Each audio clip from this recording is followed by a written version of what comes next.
प्रिय आत्मा, सबसे पहले तो आपका स्वागत करूं इसलिए कि परमात्मा में आपकी उत्सुकता है, इसलिए कि सामान्य जीवन के ऊपर एक साधक के जीवन में प्रवेश करने की आकांक्षा है, इसलिए कि संसार के अतिरिक्त सत्य को पाने की प्यास है। सौभाग्य है उन लोगों का जो सत्य के लिए प्यासे हो सके। बहुत लोग पैदा होते हैं, बहुत कम लोग सत्य के लिए प्यासे हो पाते हैं। सत्य का मिलना तो बहुत बड़ा सौभाग्य है, सत्य की प्यास होना भी उतना ही बड़ा सौभाग्य है। सत्य ना भी मिले तो कोई हर्ज नहीं, लेकिन सत्य की प्यास ही पैदा ना हो तो बहुत बड़ा हर्ज है। सत्य यदि ना मिले तो मैंने कहा कोई हर्ज नहीं। हमने चाहा था और हमने प्रयास किया था, हम श्रम किए थे और हमने आकांक्षा की थी, हमने संकल्प बांधा था और हमने जो हमसे बन सकता था वो किया था। और यदि सत्य ना मिले तो कोई हर्ज नहीं, लेकिन सत्य की प्यास ही हम में पैदा ना हो तो जीवन बहुत दुर्भाग्य से भर जाता है। और मैं आपको ये भी कहूं कि सत्य को पा लेना उतना महत्वपूर्ण नहीं है जितना सत्य के लिए ठीक अर्थों में प्यासे हो जाना है। वो भी एक आनंद है। जो क्षुद्र के लिए प्यासा होता है वो क्षुद्र को पाकर भी आनंद उपलब्ध नहीं करता, और जो विराट के लिए प्यासा होता है वो उसे ना भी पा सके तो भी आनंद से भर जाता है। इसे पुनः दोहराऊं, जो क्षुद्र के लिए आकांक्षा करे वो अगर क्षुद्र को पा भी ले तो भी उसे कोई शांति और आनंद उपलब्ध नहीं होता है। और जो विराट की अभीप्सा से भर जाए वो अगर विराट को उपलब्ध ना भी हो सके तो भी उसका जीवन आनंद से भर जाता है। जिन अर्थों में हम श्रेष्ठ की कामना करने लगते हैं उन्हीं अर्थों में हमारे भीतर कोई श्रेष्ठ पैदा होने लगता है। कोई परमात्मा या कोई सत्य हमारे बाहर हमें उपलब्ध नहीं होगा, उसके बीज हमारे भीतर हैं और वे विकसित होंगे, लेकिन वे तभी विकसित होंगे जब प्यास की आग और प्यास की तपिश और प्यास की गर्मी हम पैदा कर सकें। मैं जितनी श्रेष्ठ की आकांक्षा करता हूं उतना ही मेरे मन के भीतर छिपे हुए बीज जो विराट और श्रेष्ठ बन सकते हैं वे कंपित होने लगते हैं और उनमें अंकुर आने की संभावना पैदा हो जाती है। जब आपके भीतर कभी ये ख्याल भी पैदा हो कि परमात्मा को पाना है, जब कभी ये ख्याल भी पैदा हो कि शांति को और सत्य को उपलब्ध करना है, तो इस बात को स्मरण रखना कि आपके भीतर कोई बीज अंकुर होने को उत्सुक हो गया है। इस बात को स्मरण रखना आपके भीतर कोई दबी हुई आकांक्षा जाग रही है। इस बात को स्मरण रखना कि कुछ महत्वपूर्ण आंदोलन आपके भीतर हो रहा है। उस आंदोलन को हमें संभालना होगा, उस आंदोलन को सहारा देना होगा, क्योंकि बीज अकेला अंकुर बन जाए इतना ही काफी नहीं है, और भी बहुत सी सुरक्षाएं जरूरी हैं। और बीज अंकुर बन जाए इसके लिए बीज की क्षमता काफी नहीं है, और बहुत सी सुविधाएं भी जरूरी हैं। जमीन पर बहुत बीज पैदा होते हैं लेकिन बहुत कम बीज वृक्ष बन पाते हैं। उनमें क्षमता थी, वे विकसित हो सकते थे, और एक एक बीज में फिर करोड़ों करोड़ों बीज लग सकते थे। एक छोटे से बीज में इतनी शक्ति है कि पूरा जंगल उससे पैदा हो जाए। एक छोटे से बीज में इतनी शक्ति है कि सारी जमीन पर पौधे उससे पैदा हो जाएं।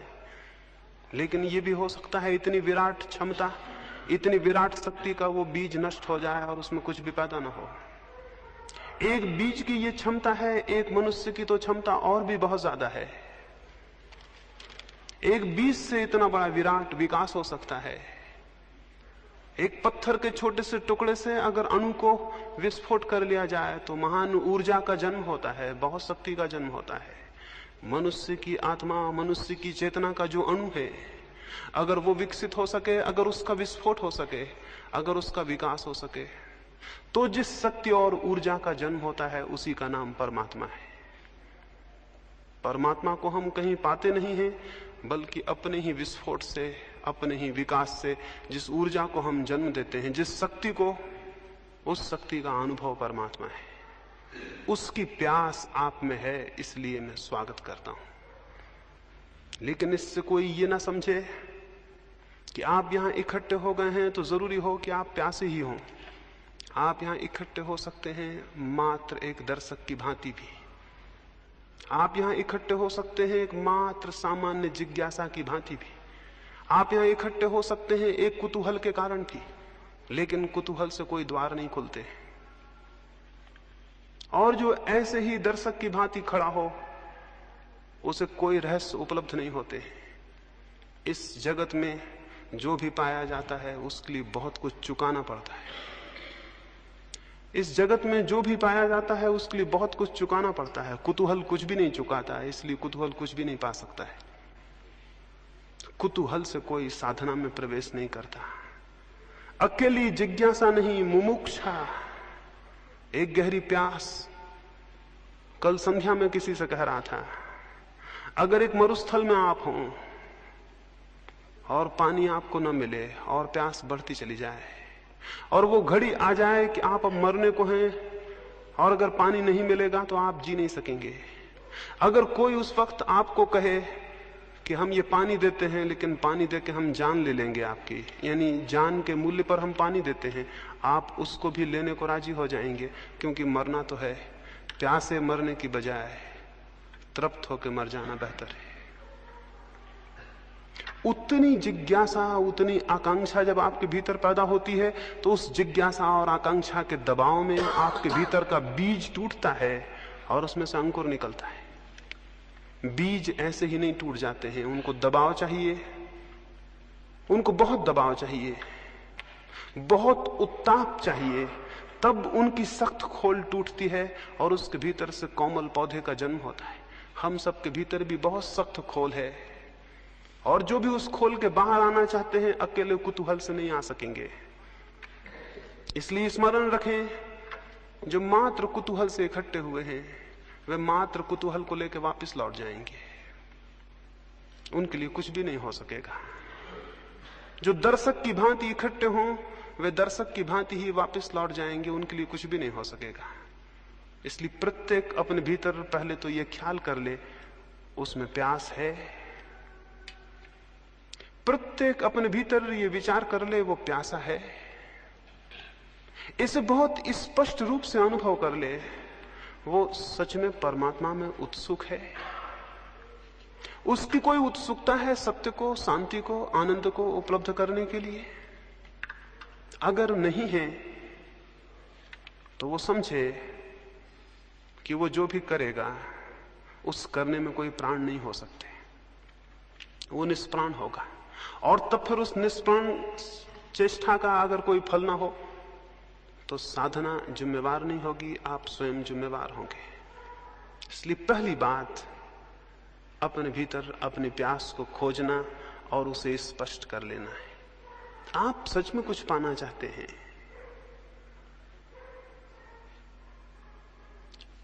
अगर पाना चाहते हैं तो पाने का रास्ता है। एक बार ऐसा हुआ, गौतम बुद्ध एक गांव में ठहरे। एक व्यक्ति ने उनको आके कहा कि आप रोज कहते हैं कि हर एक व्यक्ति मोक्ष पा सकता है, लेकिन हर एक व्यक्ति मोक्ष पा क्यों नहीं लेता है? बुद्ध ने कहा, मेरे मित्र एक काम करो, संध्या को गांव में जाना और सारे लोगों से पूछ के आना वे क्या पाना चाहते हैं। एक फेरिस्त बनाओ, हर एक का नाम लिखो और उसके सामने लिख लाना उनकी आकांक्षा क्या है। वो आदमी गांव में गया, उसने जाके पूछा, उसने एक एक आदमी को पूछा, थोड़े से लोग थे उस गांव में, उन सब ने उत्तर दिए। वो सांझ को वापस लौटा, उसने बुद्ध को आके वो फेरिस्त दी।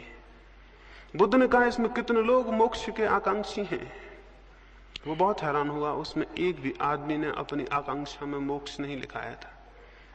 बुद्ध ने कहा हर एक आदमी पा सकता है ये मैं कहता हूं, लेकिन हर एक आदमी पाना चाहता है ये मैं नहीं कहता। हर एक आदमी पा सकता है ये बहुत अलग बात है, और हर एक आदमी पाना चाहता है ये बहुत अलग बात है। अगर आप पाना चाहते हैं तो ये आश्वासन माने, अगर आप सच में पाना चाहते हैं तो इस जमीन पर कोई ताकत आपको रोकने में समर्थ नहीं है, और अगर आप नहीं पाना चाहते तो इस जमीन पर कोई ताकत आपको देने में भी समर्थ नहीं है। तो सबसे पहली बात, सबसे पहला सूत्र जो स्मरण रखना है वो ये कि आपके भीतर एक वास्तविक प्यास है। अगर है तो आश्वासन माने कि रास्ता मिल जाएगा, और अगर नहीं है तो कोई रास्ता नहीं है। आपकी प्यास आपके लिए रास्ता बनेगी। दूसरी बात जो मैं प्रारंभिक रूप से यहां कहना चाहूं वो ये है, बहुत बार हम प्यासे भी होते हैं किन्हीं बातों के लिए, लेकिन हम आशा से भरे हुए नहीं होते हैं। हम प्यासे होते हैं लेकिन आशा नहीं होती।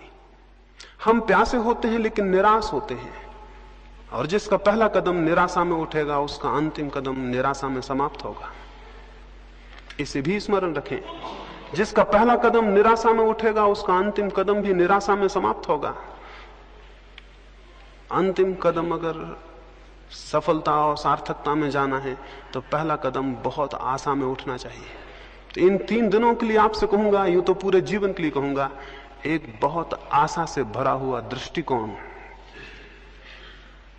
क्या आपको पता है बहुत कुछ इस पर निर्भर करता है आपके चित्त का? क्या आप आशा से भर के किसी काम को कर रहे हैं या निराशा से? अगर आप पहले से निराश हैं तो आप अपने ही हाथ से उस डगाल को काट रहे हैं जिस पर आप बैठे हुए हैं।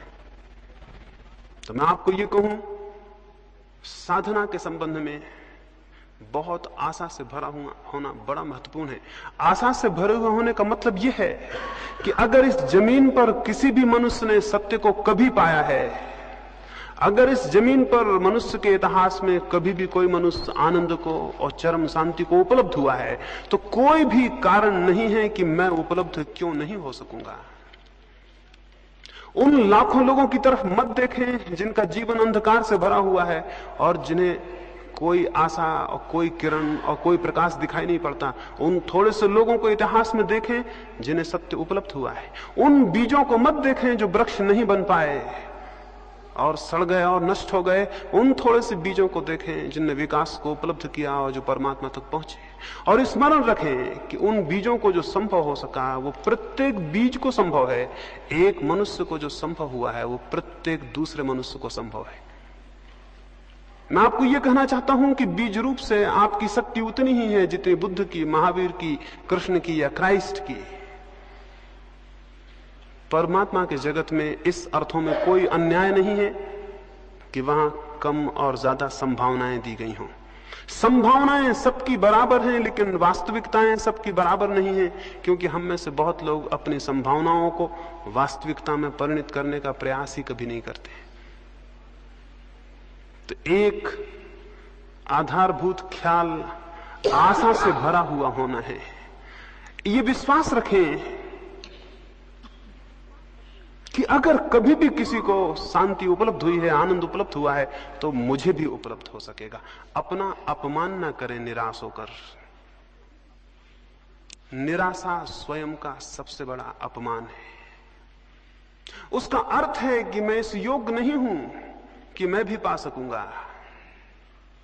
मैं आपको कहूं, इस योग्य आप हैं, निश्चित पा सकेंगे। देखें, निराशा में भी जीवन भर चलकर देखा है, आशा में इन 3 दिन चल के देखें। इतनी आशा से भर के चलें कि होगी घटना, जरूर घटना घटेगी। क्यों?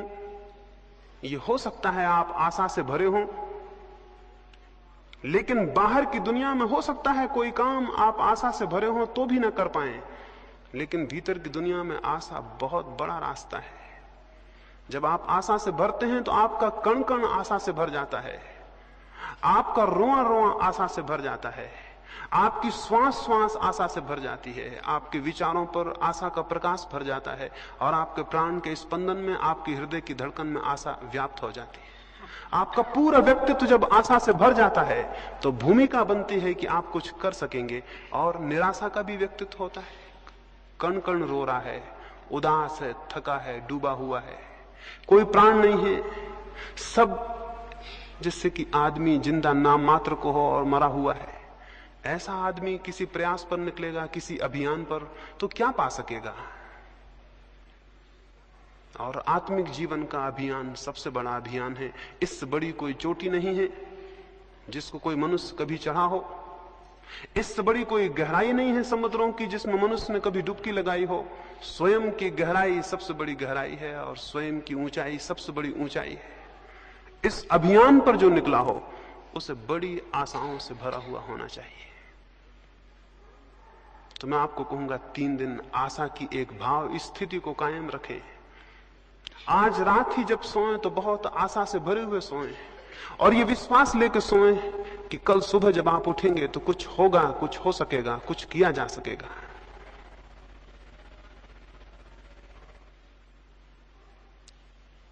दूसरी बात मैंने कही, आशा का एक दृष्टिकोण। आशा के इस दृष्टिकोण के साथ ही ये भी आपको स्मरण दिला दूं, इन पीछे कुछ वर्षों के अनुभव से इस नतीजे पर पहुंचा हूं कि हमारी निराशा इतनी गहरी है कि जब हमें कुछ मिलना भी शुरू होता है तो निराशा के कारण दिखाई नहीं पड़ता। अभी मेरे पास एक व्यक्ति आते थे, वो अपनी पत्नी को मेरे पास लाए। उन्होंने पहले दिन जब वो आए थे तो मुझे कहा कि मेरी पत्नी को नींद नहीं आती, बिल्कुल नींद नहीं आती बिना दवा के, और दवा से भी 3-4 घंटे से ज्यादा नींद नहीं आती। और मेरी पत्नी भयभीत है, अनजाने भय उसे परेशान किए रहते हैं। घर के बाहर निकलती ही तो डरती है, घर के भीतर होती तो डरती है कि मकान ना गिर जाए। अगर पास में कोई ना हो तो घबराती है कि अकेले में कहीं मृत्यु ना हो जाए, इसलिए पास में कोई होना ही चाहिए। रात को सब दवाइयां अपने पास में रख के सोती है कि बीच रात में कोई खतरा ना हो जाए। वो मुझे अपनी पत्नी की ये भय की और निराशा की हालत बताए। मैंने उनको कहा कि ध्यान का ये छोटा सा प्रयोग शुरू करिए, लाभ होगा। उन्होंने प्रयोग शुरू किया। 7 दिन बाद वो मुझे मिले। मैंने उनसे पूछा क्या हुआ, कैसा है? वो बोले अभी कुछ खास नहीं हुआ, बस नींद भर आने लगी है। उन्होंने मुझसे कहा अभी कुछ खास नहीं हुआ, बस नींद भर आने लगी है। 7 दिन बाद वो मुझे फिर मिले। मैंने उनसे पूछा क्या हुआ? बोले अभी कुछ खास नहीं हुआ, थोड़ा सा भय दूर हो गया है। वो 7 दिन बाद मुझे फिर मिले। मैंने उनसे पूछा कुछ हुआ? वो बोले अभी कुछ विशेष तो नहीं हुआ, ये थोड़ी नींद आ जाती है, भय कम हो गया, दवाइयां मवाइयां अपने पास नहीं रखती, और कुछ खास नहीं हुआ। इसको मैं निराशा की दृष्टि कहता हूं। और ऐसे आदमी को कुछ हो भी जाए तो उसे पता नहीं चलेगा। ये दृष्टि तो बुनियाद से गलत है।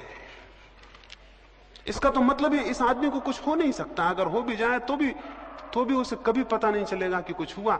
और बहुत कुछ हो सकता था जो कि रुक जाएगा। तो आशा के इस दृष्टिकोण के साथ साथ प्रसंगवशात मैं आपसे ये कहूं, इन 3 दिनों में जो घटित हो उसको स्मरण रखें और जो घटित ना हो उसको बिल्कुल स्मरण ना रखें। इन 3 दिनों में जो घटित हो उसको स्मरण रखें और जो घटित ना हो, जो ना हो पाए, उसे बिल्कुल स्मरण ना रखें। स्मरणीय वो है जो घटित हुआ हो। थोड़ा सा कण भी अगर लगे शांति का, उसको पकड़ें, वो आपको आशा देगा और गतिमान करेगा। और अगर आप उसको पकड़ते हैं जो नहीं हुआ, तो आपकी गति अवरुद्ध हो जाएगी और जो हुआ है वो भी मिट जाएगा। तो इन 3 दिनों में ये भी स्मरण रखें कि इन ध्यान के प्रयोगों में जो थोड़ा सा आपको अनुभव हो उसको स्मरण रखें, उसको आधार बनाएं आगे के लिए। जो न हो उसको आधार ना बनाएं। मनुष्य जीवन भर इसी दुख में रहता है। जो उसे मिलता है उसे भूल जाता है और जो उसे नहीं मिलता उसका स्मरण रखता है। ऐसा आदमी गलत आधार पर खड़ा है। वैसा आदमी बने जिससे जो मिला है उसे स्मरण रखे और उस आधार पर खड़ा हो। अभी मैं पढ़ता था, एक व्यक्ति ने किसी को कहा कि मेरे पास कुछ भी नहीं है, मैं बहुत दरिद्र हूं। उस दूसरे व्यक्ति ने कहा कि अगर तुम दरिद्र हो, एक काम करो, मैं तुम्हारी बाईं आंख चाहता हूं, इसके मैं 5,000 रुपए देता हूं, तुम 5,000 रुपए ले लो और बाईं आंख दे दो। उस आदमी ने कहा ये मुश्किल है, मैं बाईं आंख नहीं दे सकता। उसने कहा मैं 10,000 रुपए देता हूं, दोनों आंखें दे दो। उसने कहा 10,000 फिर भी मैं नहीं दे सकता। उसने कहा मैं तुम्हें 50,000 रुपए देता हूं, तुम अपनी जान मुझे दे दो। उसने कहा यह असंभव, मैं नहीं दे सकता। उस आदमी ने कहा तब तो तुम्हारे पास बहुत कुछ है जिसका बहुत दाम है। तुम्हारे पास 2 आंखें हैं जिनको तुम 10,000 में देने को राजी नहीं हो, लेकिन तुम कह रहे थे मेरे पास कुछ भी नहीं है। मैं उस आदमी और उस विचार की बात आपसे कह रहा हूं जो आपके पास है, उसको स्मरण रखें, और जो साधना में मिले, थोड़ा सा रत्ती भर भी मिले, उसे स्मरण रखें, उसकी विचार करें, उसकी चर्चा करें। उसके आधार से और मिलने का रास्ता बनेगा, क्योंकि आशा बढ़ेगी। और जो नहीं मिला, एक महिला मेरे पास आती थी, पढ़ी लिखी हैं, एक कॉलेज में प्रोफेसर हैं, संस्कृत की विद्वान हैं। वो मेरे पास आती थी, एक 7 दिन का प्रयोग चलता था ध्यान का, उसमें आती थी।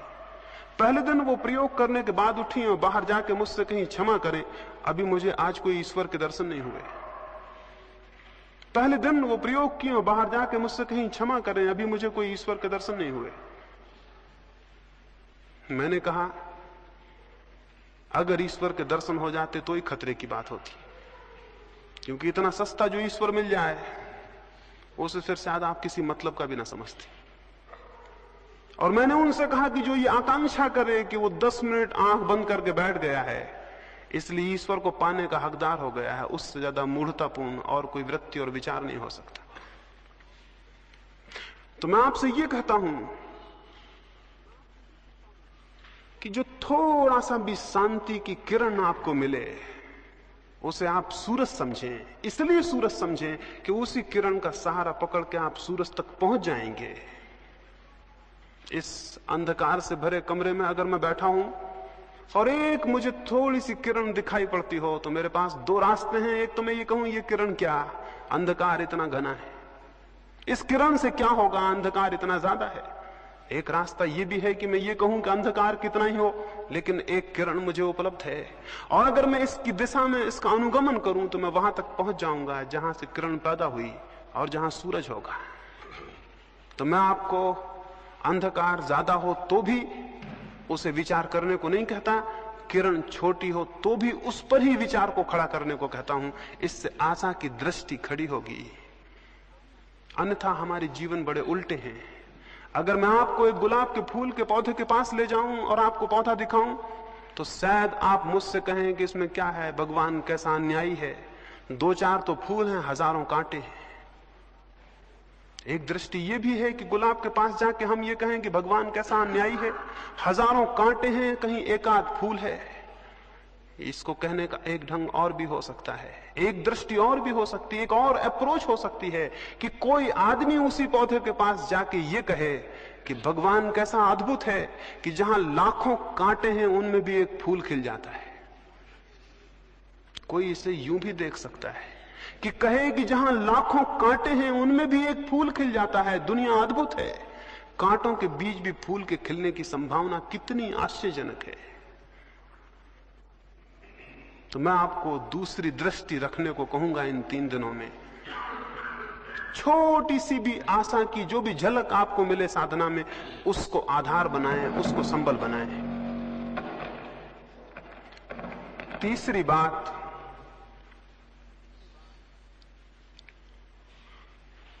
साधना के इन 3 दिनों में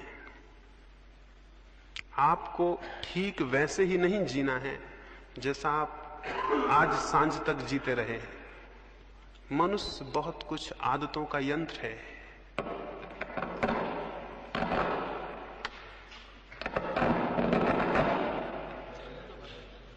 तो ठीक चल रहा है, कुछ नहीं करो। और अगर मनुष्य अपनी पुरानी आदतों के घेरे में ही चले तो साधना की नई दृष्टि खोलने में उससे बड़ी कठिनाई हो जाती है। तो थोड़े से परिवर्तन करने को मैं आपसे कहूंगा। एक परिवर्तन तो मैं आपसे ये कहूंगा कि इन 3 दिनों में आप ज्यादा बातचीत ना करें। बातचीत इस सदी की सबसे बड़ी बीमारी है,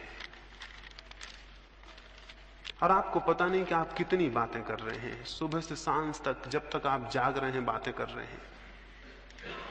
या तो किसी से कर रहे हैं, अगर फिर कोई मौजूद नहीं है तो अपने भीतर खुद से ही कर रहे हैं।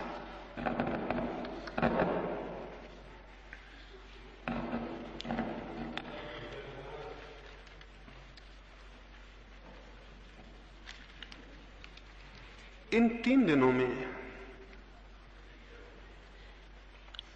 इसका बहुत सजग प्रयास करें कि आपकी बातचीत की जो बहुत यांत्रिक आदत है वो ना चले।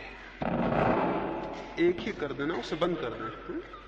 एक ही कर देना।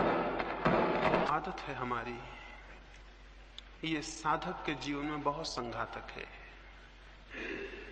इन 3 दिनों में मैं चाहूंगा आप कम से कम बात करें, और जो बात भी करें वो बात भी अच्छा हो कि आपकी वही सामान्य ना हो जो आप रोज करते हैं।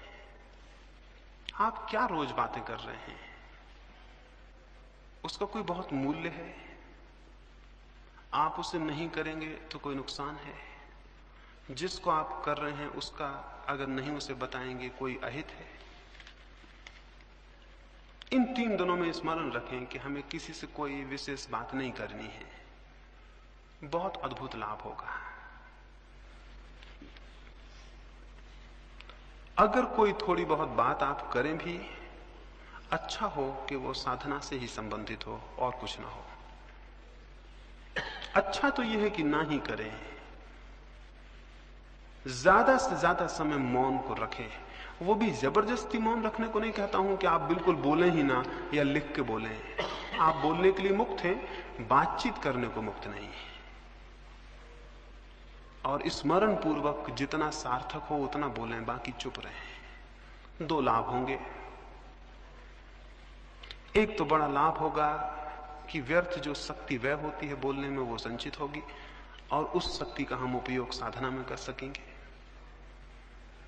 दूसरा लाभ यह होगा कि आप दूसरे लोगों से टूट जाएंगे और आप थोड़े एकांत में हो जाएंगे। हम यहां पहाड़ पर आए, पहाड़ पर आने का कोई प्रयोजन पूरा ना होगा अगर यहां हम 200 लोग इकट्ठे हुए हैं और आपस में बातचीत करते रहे और बैठ के गपशप करते रहे, तो हम भीड़ के भीड़ में रहे, हम एकांत में नहीं आ पाए। एकांत पे आने के लिए पहाड़ पे जाना ही जरूरी नहीं है, ये भी जरूरी है कि आप दूसरे लोगों से अपना संबंध थोड़ा शिथिल कर लें और अकेले हो जाएं। बहुत नाम मात्र को संबंध रखें, समझें कि आप अकेले हैं इस पहाड़ पर और दूसरा कोई नहीं है, और आपको इस तरह जीना है जैसे आप अकेले आए होते, अकेले रहते, अकेले घूमने जाते, अकेले किसी दरख्त के नीचे बैठते। वैसे झुंड में आप ना जाएं, 4-6 मित्र बन के ना जाएं, अलग अलग एक एक। इन 3 दिनों में हम इस तरह जिए। ये मैं आपको कहूं कि भीड़ में जीवन का कोई श्रेष्ठ सत्य न कभी पैदा होता है और न कभी अनुभव होता है। भीड़ में कोई महत्वपूर्ण बात कभी नहीं हुई। जो भी सत्य के अनुभव हुए हैं वे अत्यंत एकांत में और अकेलेपन में हुए हैं। जब हम किसी मनुष्य से नहीं बोलते और जब हम सारी बातचीत बाहर और भीतर बंद कर देते हैं, तो प्रकृति किसी बहुत रहस्यमय ढंग से हमसे बोलना शुरू कर देती है। वो शायद हमसे निरंतर बोल रही है, लेकिन हम अपनी बातचीत में इतने व्यस्त हैं कि वो धीमी सी आवाज हमें सुनाई नहीं पड़ती। हमें अपनी सारी आवाज बंद कर देनी होगी ताकि हम उस अंतश्चेतन की आवाज को सुन सकें जो प्रत्येक के भीतर चल रही है। तो इन 3 दिनों में बिल्कुल बातचीत को छीन कर दें। स्मरण पूर्वक अगर आदतवश बातचीत शुरू हो जाए और ख्याल आ जाए तो बीच में वहीं तोड़ दें और क्षमा मांग लें कि भूल हो गई। अकेले में जाएं। यहां जो हम प्रयोग करेंगे वे तो करेंगे ही, लेकिन आप अकेले में प्रयोग करें। कहीं भी चले जाएं, किसी दरख्त के नीचे बैठे। हम ये भी भूल गए हैं कि हमारा प्रकृति से कोई संबंध है और कोई नाता है, और हमको ये भी पता नहीं है कि प्रकृति के सानिध्य में व्यक्ति जितनी शीघ्रता से परमात्मा की निकटता में पहुंचता है उतना और कहीं नहीं पहुंचता। तो इस अद्भुत 3 दिन के मौके का अवसर का लाभ उठाएं, अकेले में चले जाएं और व्यर्थ की बातचीत ना करें। वो 3 दिन के बाद फिर करने को आप काफी समय रहेगा, उसे बाद में कर ले सकते हैं। इस तीसरी बात को स्मरण रखें कि अधिकतर 3 दिन मौन में, एकांत में और अकेले में बिताने हैं। सब साथ हों तो भी अकेले में ही हम बिता रहे हैं। साधना का जीवन अकेले का जीवन है। हम यहाँ इतने लोग हैं, हम ध्यान करने बैठेंगे तो लगेगा समूह में ध्यान कर रहे हैं, लेकिन सब ध्यान वैयक्तिक है, समूह का कोई ध्यान नहीं होता। बैठे जरूर हम यहाँ इतने लोग हैं, लेकिन हर एक भीतर जब अपने जाएगा तो अकेला रह जाएगा। जब वो आंख बंद करेगा अकेला हो जाएगा, और जब शांति में प्रवेश करेगा उसके साथ कोई भी नहीं होगा। हम यहाँ 200 लोग होंगे, लेकिन हर एक आदमी केवल अपने साथ होगा, बाकी 199 के साथ नहीं होगा। सामूहिक कोई ध्यान नहीं होता, न कोई प्रार्थना होती है। सब ध्यान, सब प्रार्थनाएं वैयक्तिक होती हैं, अकेली होती हैं। यहां भी हम अकेले रहेंगे, बाहर भी हम अकेले रहेंगे, और अधिकतर मौन में समय को व्यतीत करेंगे, नहीं बोलेंगे।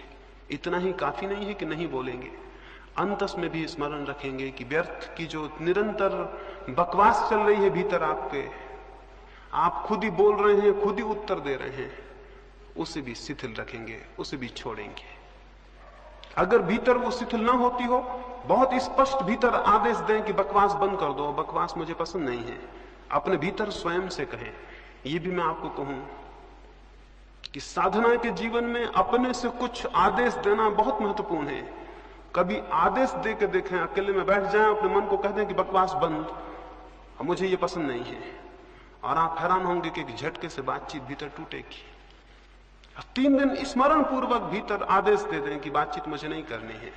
आप 3 दिन में पाएंगे कि अंतर पड़ा है और क्रमशः भीतर की बातचीत बंद हुई है। 5वीं बात, कुछ शिकायतें हो सकती हैं, कोई तकलीफ हो सकती है, 3 दिन उसका कोई ख्याल नहीं करेगा। कोई छोटी मोटी तकलीफ हो, अड़चन हो, उसका कोई ख्याल नहीं करेगा। हम किन्हीं सुविधाओं के लिए यहां इकट्ठे नहीं हुए हैं। अभी मैं एक चीनी साध्वी का जीवन पढ़ता था। वो एक गांव में गई थी, उस गांव में थोड़े से मकान थे। उसने उन मकानों के सामने जाके, सांझ हो रही थी, रात पड़ने को थी, वो अकेली साध्वी थी, उसने लोगों से कहा कि मुझे घर में ठहर जाने दें। अपरिचित स्त्री, फिर उस गांव में जो लोग रहते थे वो उनके धर्म के मानने वाली नहीं थी। लोगों ने अपने दरवाजे बंद कर लिए। दूसरा गांव बहुत दूर था, और रात और अकेली उसे उस रात खेत में जाके सोना पड़ा। वो एक चेरी के दरख्त के नीचे जाके चुपचाप सो गई। रात 2 बजे उसकी नींद खुली। सर्दी थी और सर्दी की वजह से उसकी नींद खुल गई। उसने देखा फूल सब खिल गए हैं और दरख्त पूरा फूलों से लदा है, और चांद ऊपर आ गया है, और बहुत अद्भुत चांदनी है। और उसने उस आनंद के क्षण को अनुभव किया। सुबह वो उस गांव में गई और उन्होंने उनको धन्यवाद दिया जिन्होंने रात्रि द्वार बंद कर लिए थे।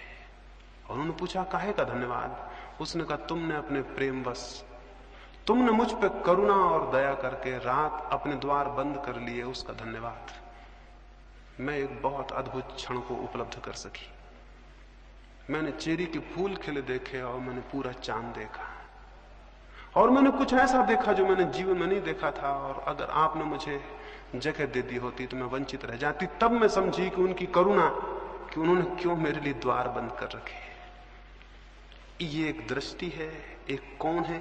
आप भी हो सकता था उस रात द्वार से लौटा दिए गए होते, तो शायद आप इतने गुस्से में होते रात भर, और उन लोगों के प्रति इतनी आपके मन में घृणा और इतने क्रोध होता कि शायद आपको जब चेरी में फूल खिलते तो दिखाई नहीं पड़ते, और जब चांद ऊपर आता तो आपको पता नहीं चलता। धन्यवाद तो बहुत दूर था, आप ये सब अनुभव भी नहीं कर पाते। जीवन में एक और स्थिति भी है जब हम प्रत्येक चीज के प्रति धन्यवाद से भर जाते हैं। साधक स्मरण रखें कि उन्हें इन 3 दिनों में प्रत्येक चीज के प्रति धन्यवाद से भर जाना है। जो मिलता है उसके लिए धन्यवाद, जो नहीं मिलता उससे कोई प्रयोजन नहीं। उस भूमिका में अर्थ पैदा होता है, उस भूमिका में भीतर एक निश्चिंतता पैदा होती है, एक सरलता पैदा होती है। और अंतिम रूप से एक बात और, इन 3 दिनों में हम निरंतर प्रयास करेंगे अंतस प्रवेश का, ध्यान का, समाधि का। उस प्रवेश के लिए एक बहुत प्रगाढ़ संकल्प की जरूरत है। प्रगाढ़ संकल्प का यह अर्थ है, हमारा जो मन है उसका एक बहुत छोटा सा हिस्सा, जिसको हम चेतन मन कहते हैं, उसी में सब विचार चलते रहते हैं। उससे बहुत ज्यादा गहराइयों में हमारा 9 हिस्सा मन और है। अगर हम मन के 10 खंड करें तो एक खंड हमारा कॉन्शस है, चेतन है, 9 खंड हमारे अचेतन और अनकॉन्शस है। इस एक खंड में ही हम सब सोचते विचारते हैं। 9 खंडों में उसकी कोई खबर नहीं होती, 9 खंडों में उसकी कोई सूचना नहीं पहुंचती।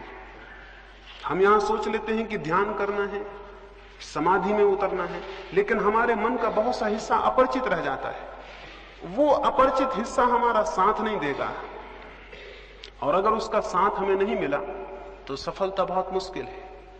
उसका साथ मिल सके इसके लिए संकल्प करने की जरूरत है, और संकल्प मैं आपको समझा दूं कैसा हम करेंगे। अभी यहां संकल्प करके उठेंगे, और फिर जब रात्रि में आप अपने बिस्तरों पे जाएं तो 5 मिनट के लिए उस संकल्प को पुनः दोहराएं, और उस संकल्प को दोहराते दोहराते ही नींद में सो जाएं। संकल्प को पैदा करने का जो प्रयोग है वो मैं आपको समझा दूं, उसे हम यहां भी करेंगे और रोज नियमित करेंगे। संकल्प से मैंने आपको समझाया है कि आपका पूरा मन, चेतन और अचेतन, इकट्ठे रूप से ये भाव कर ले कि मुझे शांत होना है, मुझे ध्यान को उपलब्ध होना है। जिस रात्रि गौतम बुद्ध को समाधि उपलब्ध हुई, उस रात वे अपने बोधि वृक्ष के नीचे बैठे और उन्होंने कहा, अब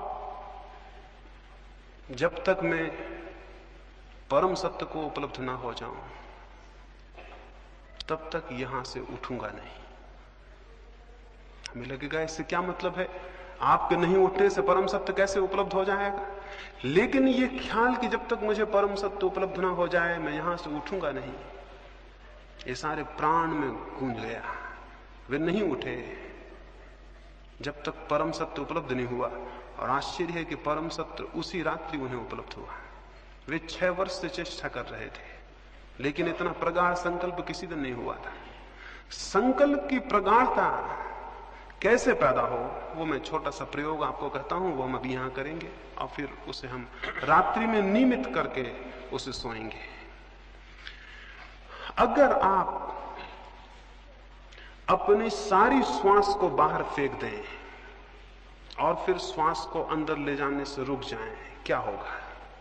अगर मैं अपनी सारी श्वास बाहर फेंक दूं और फिर नाक को बंद कर लूं और श्वास को भीतर न जाने दूं तो क्या होगा? क्या थोड़ी देर में मेरे सारा प्राण उस श्वास को लेने को तड़फने नहीं लगेगा? क्या मेरा रोआ रोआ और मेरे शरीर के जो लाखों कोष्ठ हैं वो मांग नहीं करने लगेंगे कि हवा चाहिए, हवा चाहिए? जितनी देर में रोकूंगा उतना ही मेरे गहरे अचेतन का हिस्सा पुकारने लगेगा, हवा चाहिए। जितनी देर में रोके रहूंगा उतनी ही मेरे प्राण के नीचे के हिस्से भी चिल्लाने लगेंगे, हवा चाहिए। अगर मैं आखिरी क्षण तक रोके रहूं तो मेरा पूरा प्राण मांग करने लगेगा, हवा चाहिए। क्योंकि ये सवाल आसान नहीं है कि ऊपर का हिस्सा ही कहे। अब ये जीवन और मृत्यु का सवाल है तो नीचे के हिस्से भी पुकारेंगे कि हवा चाहिए। इस क्षण की स्थिति में जबकि पूरे प्राण हवा को मांगते हो, तब आप अपने मन में ये संकल्प सतत दोहराएं कि मैं ध्यान में प्रवेश करके रहूंगा। उन क्षणों में जब आपके पूरे प्राण श्वास मांगते हो, तब आप अपने मन में ये भाव दोहराते रहें कि मैं ध्यान में प्रवेश करके रहूंगा। ये मेरा संकल्प है कि मैं ध्यान में प्रवेश करके रहूंगा। उस वक्त आपका मन ये दोहराता रहे। उस वक्त आपके प्राण श्वास मांग रहे होंगे और आपका मन ये दोहराएगा। जितनी गहराई तक प्राण कंपित होंगे उतनी गहराई तक आपका ये संकल्प प्रविष्ट हो जाएगा। और अगर आपने पूरे प्राण कंपित हालत में इस वाक्य को दोहराया तो ये संकल्प प्रगाढ़ हो जाएगा। प्रगाढ़ का मतलब ये है कि वो आपके अचेतन अनकॉन्शियस माइंड तक प्रविष्ट हो जाए। इसे हम रोज ध्यान के पहले भी करेंगे, रात्रि में सोते समय भी आप इसे करके सोएंगे।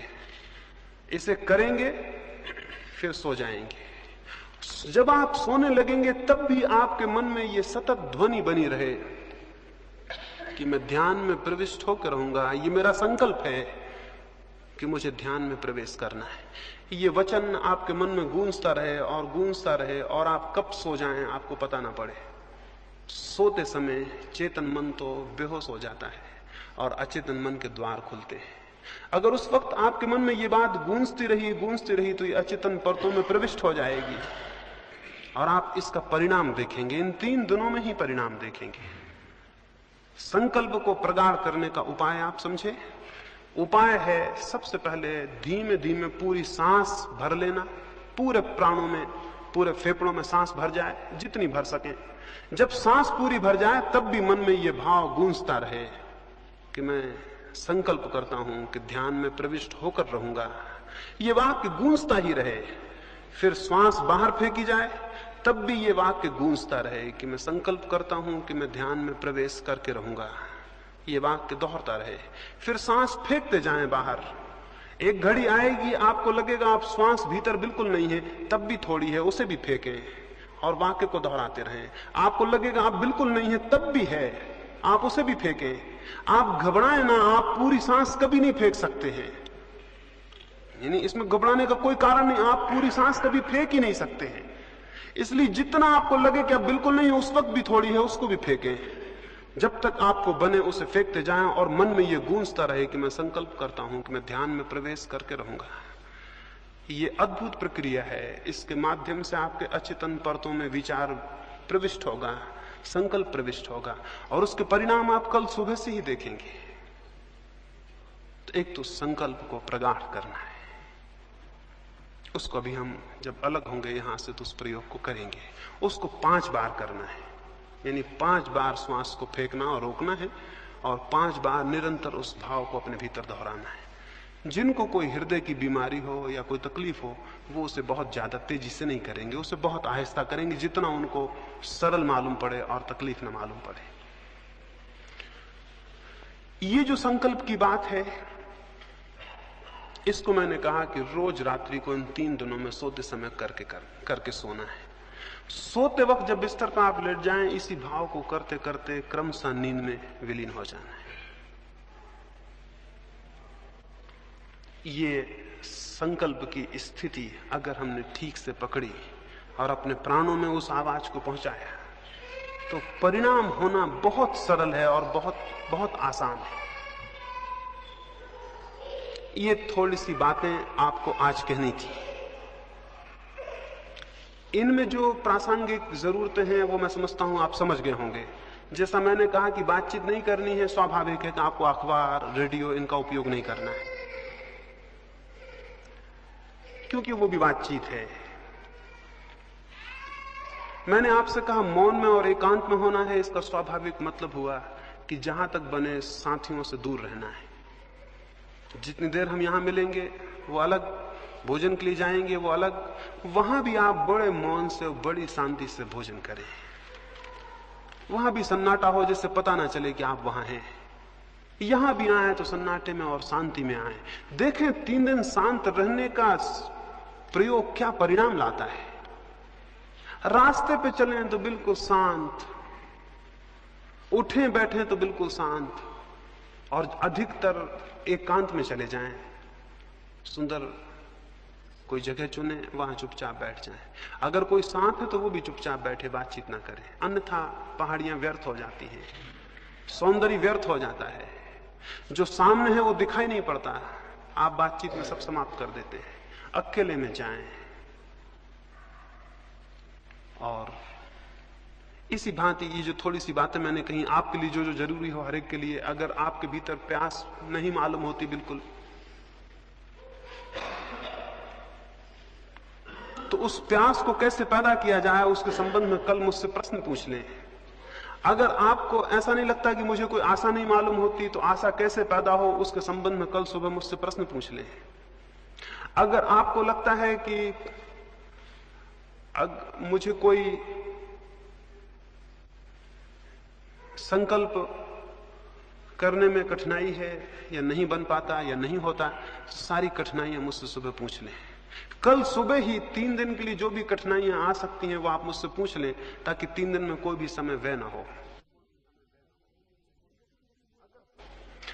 अगर प्रत्येक व्यक्ति की कोई अपनी वैयक्तिक तकलीफ और दुख और पीड़ा है जिससे वो मुक्त होना चाहता है, या जिसकी वजह से वो ध्यान में नहीं जा सकता, या जिसकी वजह से वो ध्यान में प्रवेश करना उसे मुश्किल होता, समझ लें, अगर आपको कोई एक विशेष चिंता है जो आपको प्रवेश नहीं होने देती शांति में, तो आप उसके लिए अलग से पूछ लें।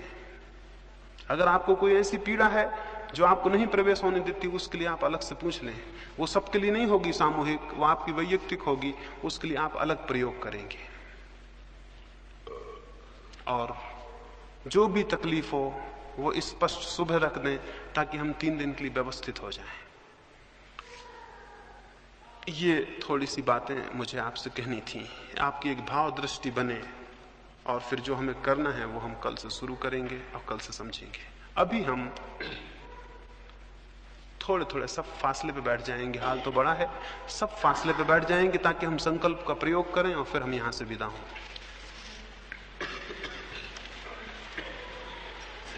ऐसे झटके से नहीं, बहुत आहिस्ता आहिस्ता पूरा फेफड़ा भर लेना है। जब आप फेफड़ों को भरेंगे तब आप स्वयं अपने मन में दोहराते रहेंगे कि मैं संकल्प करता हूं कि मैं ध्यान में प्रवेश करके रहूंगा। इस वाक्य को आप दोहराते रहेंगे। फिर जब श्वास पूरी भर जाए आखिरी सीमा तक, तब उसे थोड़ी देर रोकें और अपने मन में ये दोहराते रहें। घबराहट बढ़ेगी, मन होगा बाहर फेंक दें, तब भी थोड़ी देर रोकें और इस वाक्य को दोहराते रहें। फिर श्वास को धीरे धीरे बाहर निकालें, तब भी वाक्य दोहरता रहे। फिर सारी श्वास बाहर निकालते जाएं, आखिरी सीमा तक लगे तब भी निकाल दें, तब भी वाक्य दोहरता रहे। फिर अंदर जब खाली हो जाए उस खालीपन को रोकें, श्वास को अंदर न लें, फिर दोहरता रहे वाक्य अंतिम समय तक, फिर धीरे धीरे श्वास को अंदर लें। ऐसा 5 बार। एक बार का मतलब हुआ एक दफा अंदर लेना और बाहर छोड़ना, एक बार। इस तरह 5 बार क्रमशः धीरे धीरे सब करें। जब 5 बार कर चुके हैं तब बहुत आहिस्ता से रीढ़ को सीधा रख के ही फिर धीमे धीमे श्वास लेते रहें और 5 मिनट विश्राम से बैठे रहें। ऐसा कोई 10 मिनट हम यहाँ प्रयोग करें। फिर चुपचाप सारे लोग चले जाएंगे, बातचीत का स्मरण रखेंगे, अभी से उसको शुरू कर देना है। शिविर शुरू हो गया इस अर्थों में। सोते समय फिर इस प्रयोग को 5-7 दफा करें, जितनी देर आपको अच्छा लगे। फिर सो जाएं, सोते समय सोचते हुए सोएं उसी भाव को कि मैं शांत होकर रहूंगा, ये मेरा संकल्प है, और नींद आपको पकड़ ले और आप उसको सोचते रहें। तो लाइट बुझा दें।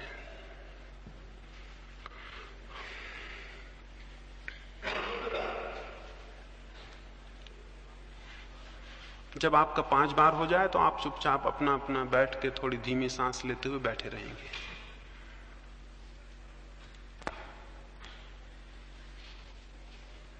रीढ़ सीधी कर लें, सारे शरीर को आराम से छोड़ दें। रीढ़ सीधी हो और शरीर आराम से छोड़ दें। आंख बंद कर लें, बहुत शांति से श्वास को अंदर लें, और जैसा मैंने कहा वैसा प्रयोग 5 बार करें।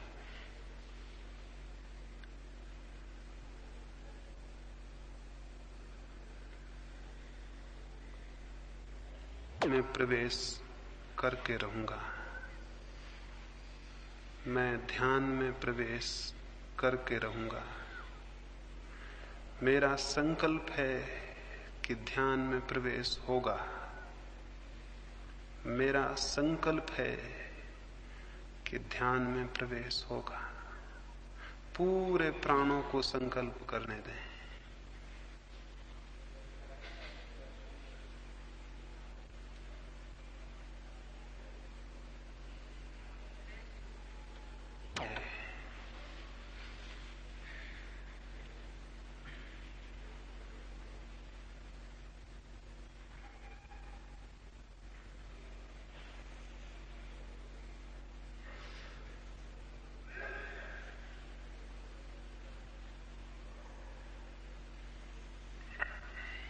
कि ध्यान में प्रवेश होगा।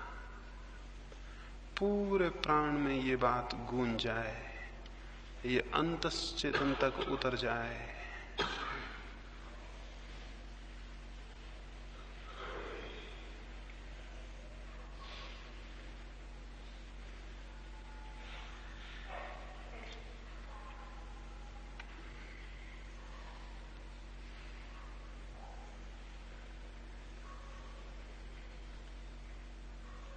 पांच बार आपका हो जाए तो फिर बहुत आहिस्ता से बैठ के शांति से रीढ़ को सीधा रखे हुए ही धीमे धीमे श्वास को लें, धीमे छोड़ें और श्वास को ही देखते रहें। 5 मिनट विश्राम करें। उस विश्राम के समय में जो संकल्प हमने किया है वो और गहरे अपने आप डूब जाएगा। 5 बार संकल्प कर लें, फिर चुपचाप बैठ के श्वास को देखते रहें 5 मिनट तक और बहुत धीमी श्वास लें। फिर